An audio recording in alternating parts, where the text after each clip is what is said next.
already shared studio space that that was really not very good quality. It was cheap, but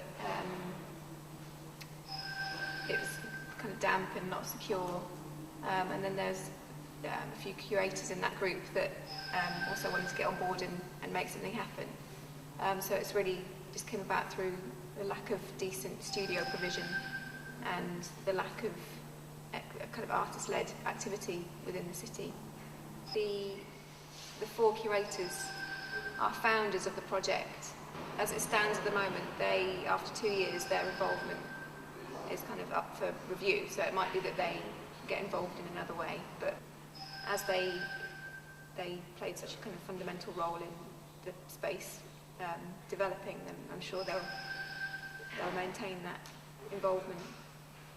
It'll always go back to the original reason being that we needed somewhere decent, safe and dry to make work, and the projects that go alongside with that are a bonus.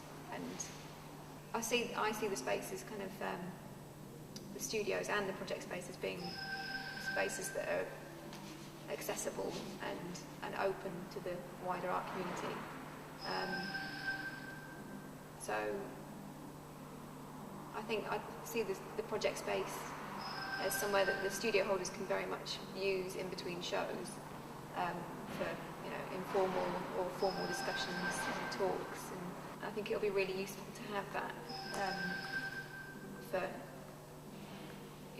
any kind of events that we want to put on. There are certain projects that have happened in Birmingham that were very closed, and the artists involved benefited a lot from those projects, but no one else was kind of allowed in. I had a job in Birmingham anyway, and I planned to stay for a year, but then over that year that I'd kind of allowed myself, I just met loads of people, and kind of it wasn't until after leaving uni that I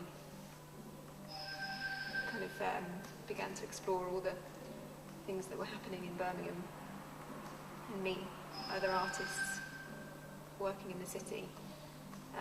And it's kind of surprising how closed you are from that, even though I was studying at a university that's in the centre of the city.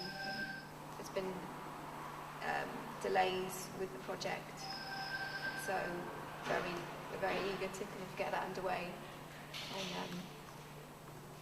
and carry out all these things that we've said that we will.